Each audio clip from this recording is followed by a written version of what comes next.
گوشہ نور سننے والی سب بہنوں کی خدمت میں السلام علیکم۔ میں امید کرتی ہوں کہ آپ سب لوگ خیریت سے ہوں گے۔ آج گوشہ نور چینل پر آڈیو بک خواتین اور سلوک کے ساتھ حاضر خدمت ہیں۔ ہم نے پچھلا چیپٹر اس کا پڑھا تھا، برداشت اور صبر میں فرق۔ آج ہمارا موضوع ہے جو اس سے اگلا مضمون ہے، اس کا نام ہے طلاق، خلا یا صبر۔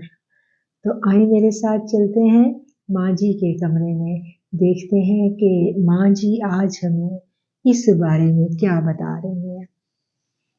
عنوان: طلاق، خلا یا صبر، باب 8۔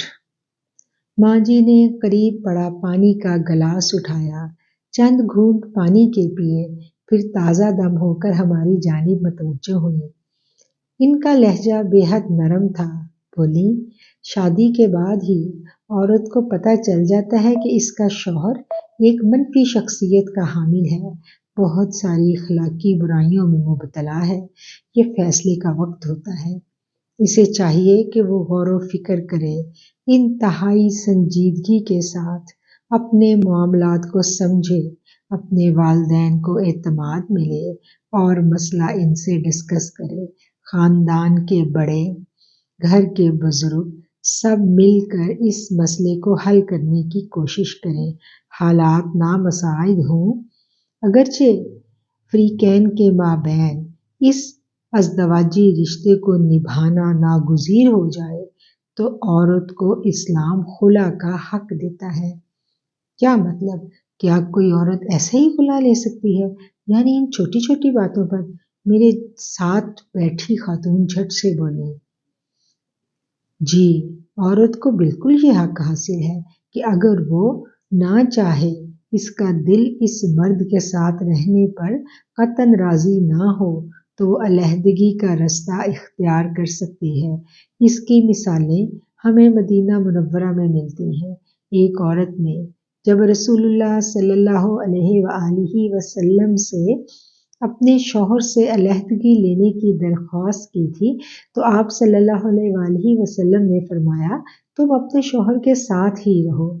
اس نے کہا، یا رسول اللہ صلی اللہ علیہ وآلہ وسلم، کیا یہ آپ کا حکم ہے؟ آپ صلی اللہ علیہ وآلہ وسلم نے فرمایا، نہیں، حکم نہیں۔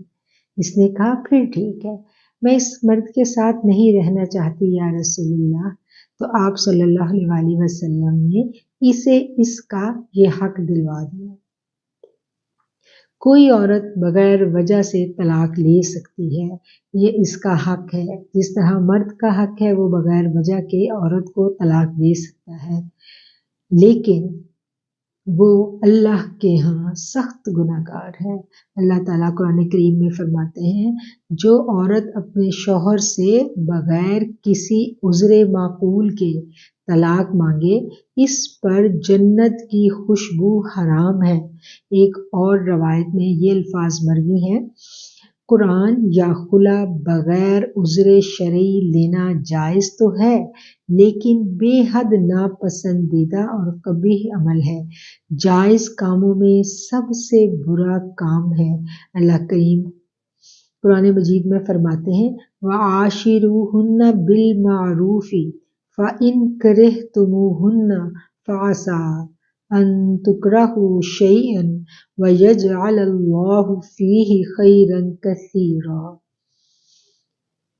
اور تم ان کے ساتھ اچھے طریقے سے گزر بسر کرو، پھر اگر تم ان کو ناپسند کرو تو ہو سکتا ہے کہ تم کسی چیز کو ناپسند کرو اور اللہ اس میں بہت بھلائی ڈال دے۔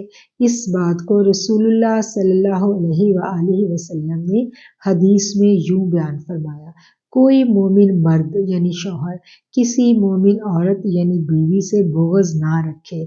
اگر اسے اس کی کوئی عادت ناپسند ہے تو اس کی کوئی دوسری عادت پسند بھی ہوگی۔ یہ صحیح مسلم کی روایت ہے۔ ایک اور روایت ہے، وہ بھی صحیح مسلم سے ہی ہے، تم عورتوں کے ساتھ بھلائی کرنے کی وصیت قبول کرو، اس لیے کہ عورت کی پیدائش پسلی سے ہوئی ہے اور پسلی میں سب سے زیادہ ٹیڑھا حصہ اس کا بالائی حصہ ہے۔ اگر تم اسے سیدھا کرنا چاہو گے تو اسے توڑ بیٹھو گے لیکن سیدھا نہیں کر سکو گے، اور اگر تم اسے چھوڑ دو گے تو وہ ٹیڑھا ہی رہے گا۔ یعنی عورت کی فطری کجی کبھی ختم نہیں ہوگی، اس لیے اس کو نظر انداز کرتے ہوئے اس کے ساتھ بھلائی کرتے رہو، یعنی اس کے ساتھ نباہ کرنے کا یہی طریقہ ہے۔ عورت کے ساتھ نباہ کرنے کے دو اہم اصول مذکورہ 2 حدیثوں میں بیان کیے گئے ہیں۔ ماں جی دھیرے دھیرے بول رہی تھیں، ان کی آواز کی روانی اس طرح تھی کہ یوں لگ رہا تھا کہ جیسے ہم 14 صدیاں پیچھے پہنچ گئے ہیں اور رسول اللہ کے گھر کے باہر کھڑے ہم انہی کی باتیں سن رہے ہیں۔ اس میں جو خوبیاں ہیں ان پر نظر رکھو اور کوتاہیوں کو نظر انداز کر دو۔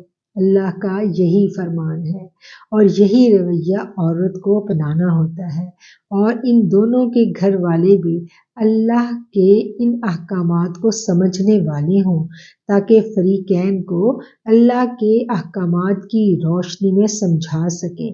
ہر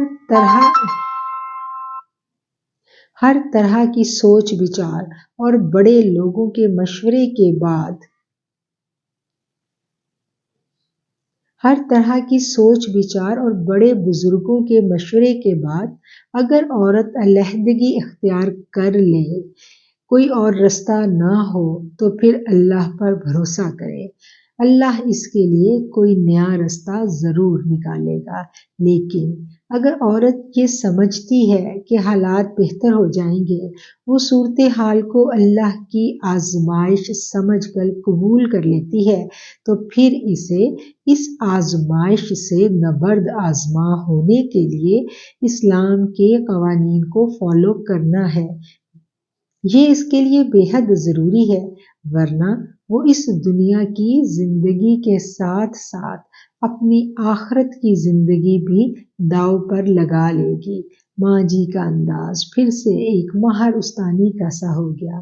فیصلہ کرنے سے پہلے اچھی طرح سوچ لے، حالات کو پرکھ لے، لیکن جب فیصلہ کر لے آزمائش کو قبول کر لینے کا، تو پھر اسے ایمانداری سے نبھانے کے لیے خلوص نیت سے سر دھڑ کی بازی لگا دے۔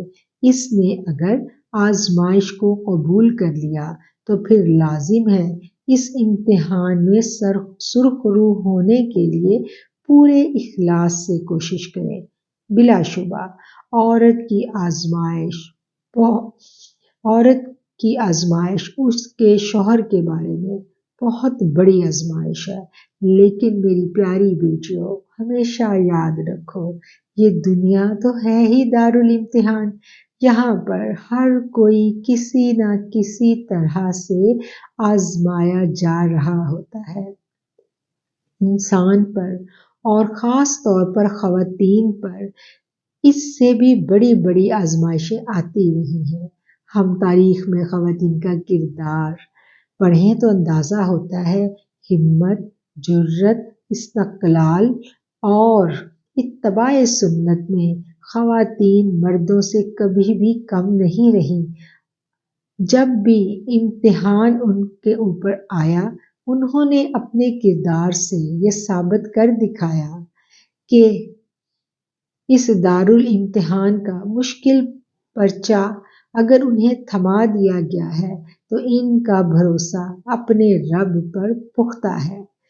کیا انہوں نے ہر ظلم اور ہر آزمائش کے لمحے میں اپنے آقا علیہ الصلوۃ والسلام کے گھرانے اور کربلا والی پاک بیبیوں کے صبر سے استقلال نہیں لیا؟ اس ضمن میں ہم فرعون کی بیوی بی بی آسیہ کی طرف دیکھتے ہیں۔ حضرت آسیہ فرعون جیسے شوہر سے آزمائی گئیں، انہوں نے صبر کیا، اپنے رب پر بھروسہ کیا، اور جس وقت فرعون انہیں بے دردی سے شہید کر رہا تھا، اس لمحے جو الفاظ ان کی زبان سے نکلے وہ قرآن کا حصہ بن گئے۔ رب ابن لی عندک بیتا فی الجنہ ونجنی من فرعون وعملہ ونجنی من القوم الظالمین۔ ترجمہ: اے میرے رب، میرے لیے اپنے پاس جنت میں گھر بنا اور مجھے فرعون اور اس کے کام سے نجات دے اور مجھے ظالم لوگوں سے نجات بخش۔ بارگاہ الہی میں ان کی یہ دعا مقبول ہو گئی۔ ان کے منہ سے نکلے گئے الفاظ قرآن کا حصہ بن گئے۔ مسئلہ دراصل اس وقت خراب ہوتا ہے جب وہ اس مرد کے ساتھ رہنے کا فیصلہ تو کر لیتی ہے، صورتحال کو آزمائش سمجھ کر قبول بھی کر لیتی ہے، زندگی کو نبھانا بھی سیکھ جاتی ہے، لیکن آخرت کے لیے تہی دامن ہو جاتی ہے۔ پھر نہ تو دنیا میں خوش و خرم ہوتی ہے اور بدقسمتی سے وہ اپنی آخرت بھی داؤ پر لگا دیتی ہے۔ ماں جی یہ کہہ کر چپ ہو گئی۔ پھر اسے کیا کرنا چاہیے؟ میں نے پوچھا۔ اسے اپنے عمل کو اللہ اور اس کے رسول کے احکامات کے تابع کرنا ہوگا۔ محض نیت کے درست کرنے سے عورت کی روح اللہ کے تقرب کے اس درجے کو پا لیتی ہے جو سالہ سال کی ریاضت اور عبادت کے باوجود بھی مرد نہیں پا سکتا۔ وہ کیسے؟ ان کی بات سن کر میری آنکھوں میں ایک امید کی چمک سی پیدا ہوئی۔ بیٹا، انسان کی اس دنیا میں زندگی، اس کی زندگی کی حقیقت اور یہاں سے واپسی، ان سب باتوں کو دیکھ کر ہمیں سمجھ لینا چاہیے کہ اصل حقیقت کیا ہے۔ یہ دنیا دارالامتحان ہے میری بیٹیوں۔ اگر ہم اس زندگی کو اپنی جنت بنانا چاہیں گے تو ہم اضطراب کا شکار ہو جائیں گے۔ سورہ ملک میں اللہ کریم فرماتا ہے نا، الذی خلق الموت والحیات لیبلوکم ایکم احسن عملا وہو العزیز الغفور۔ اس نے موت اور زندگی کو اس لیے پیدا کیا تاکہ تمہاری آزمائش کرے کہ تم میں سے کون اچھے عمل کرتا ہے۔ وہ زبردست اور بخشنے والا ہے۔ اس سے ہمیں معلوم ہوتا ہے کہ دنیاوی زندگی کی آزمائش کے بغیر کچھ بھی ممکن نہیں۔ انسان کی آزمائش کے بغیر زندگی ادھوری ہے۔ انسان کی حقیقی اور پرآسائش زندگی جس کی وہ تمنا کرتا ہے وہ اسے اس دنیا میں میسر نہیں ہو سکتی۔ حقیقی سکون، راحت جس کا انسان طلبگار ہے وہ تو جنت میں ملنا ہے۔ یہ دنیا تو دارالامتحان ہے۔ امتحان میں ہر شخص، خواہ وہ مرد ہو یا عورت، اس نے اپنا اپنا امتحانی پرچہ حل کرنا ہے۔ اب یہ اس کی قسمت پر ہے کہ وہ اسے آسان پرچہ تھما دیا جائے یا مشکل۔ یہ ٹوٹل اختیار اس کے رب العالمین کو ہے۔ انہوں نے نرم لہجے میں اپنی بات کو مکمل کیا اور ایک پیار بھری مسکراہٹ سے ہم سب کے چہروں کو دیکھا۔ تو کیا ایک عورت جو شوہر کی طرف سے آزمائش میں مبتلا ہے اور شوہر اسے زد و کوب بھی کرتا ہے، تذلیل کا نشانہ بھی بناتا ہے، وہ اسی طرح بے حس و حرکت ایسے ہی اپنی زندگی بتا دے؟ کیا اس کے پاس مزاحمت کا، انصاف لینے کا کوئی حق نہیں ہے؟ وہ یوں ہی ساری زندگی ظلم و ستم سہتی رہے؟ کیا اسلام کا یہی دستور ہے؟ میرے ساتھ بیٹھی ہوئی عورت ایک ہی سانس میں ڈھیر سارے سوالات ماں جی کے سامنے رکھ کر بڑی بے چینی سے جواب کی منتظر تھی۔ انہوں نے متانت سے کرسی پر بیٹھے ہوئے اپنا پہلو بدلا۔ شاید ہماری آج کی نشست کچھ طویل ہو رہی تھی۔ ان کا بوڑھا وجود تھکاوٹ محسوس کر رہا تھا۔ پھر اپنے ہاتھ اپنی گود میں رکھ کر گویا وہ لمحہ بھر کو خاموش ہو گئی، شاید جواب دینے کے لیے مناسب لفظوں کا چناؤ کر رہی تھی۔ اسلام صرف عمل کا مذہب نہیں ہے میری بیٹیوں، عمل کے ساتھ ساتھ نیت کی درستگی زندگی کے ہر عمل کو مقبول بناتی ہے۔ اس لیے اسلام کہتا ہے مومن کے لیے اس کی نیت اس کے عمل سے زیادہ افضل ہے۔ انہوں نے بے حد سنجیدہ لہجے میں ہماری جانب غور سے دیکھتے ہوئے کہا، جی، ہم نے سعادت مندی سے جواب دیا، ہم یہ حدیث فراموش کر بیٹھتے ہیں، جب بھی ہم پر آزمائش آتی ہے تو ہم آزمائش کا واویلا مچا دیتے ہیں۔ اس طرح ارد گرد کے لوگوں سے ہمدردی کے چند بول اور دوسری فریق کے لیے چند گالیاں یا چند بددعائیں ہمارے من کو شانت کر دیتی ہیں، حالانکہ در حقیقت یہ سب کچھ ہماری شخصیت، ہمارے کردار کو انہی لوگوں کے سامنے ہلکا کر دینے کے لیے کافی ہوتا ہے۔ سننے والا اگر ہماری جھولی میں ہمدردی کے چند سکے اچھال بھی دے،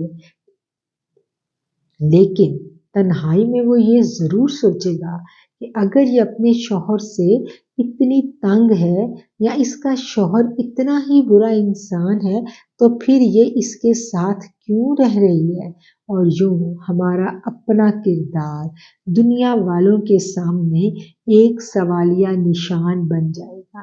ہمیں اس تمام صورتحال کو اچھی طرح سمجھنا ضروری ہے۔ بیماری سمجھ میں آ جائے تو اس کا علاج کرنا ممکن ہے، لیکن اگر یہی معلوم نہ ہو تکلیف کہاں ہے، بیماری کے سوتے کہاں سے پھوٹ رہے ہیں، تو دھیرے دھیرے پورا وجود کھوکھلا ہو جاتا ہے میری بیٹیوں۔ پھر اس زخمی وجود کو لیے عورت آنے والی ایک پوری نسل جو اس سے وابستہ ہوتی ہے، ان کی شخصیت کو بھی داؤ پر لگانے کی ذمہ دار بن جاتی ہے۔ عورت کا معاشرے میں کردار بے حد اہم ہے، اگر میں کہوں عورت کا کردار مرد سے بھی زیادہ اہم ہے تو یہ غلط نہ ہوگا۔ ایک منفی سوچ رکھنے والے مرد کی مومنہ اور ایمان کے اعلیٰ کردار کی حامل بیوی معاشرے کو بے حد خوبصورت افراد پال کر دے سکتی ہے، جبکہ مرد کا معاملہ اس سے کچھ مختلف ہوتا ہے۔ ان الفاظ کے ساتھ اس مضمون کو ہم ختم کرتے ہیں۔ اگلے ہفتے انشاءاللہ یا چند دنوں میں اس سے اگلے مضمون کے ساتھ آپ کی خدمت میں پھر حاضر ہوں گے۔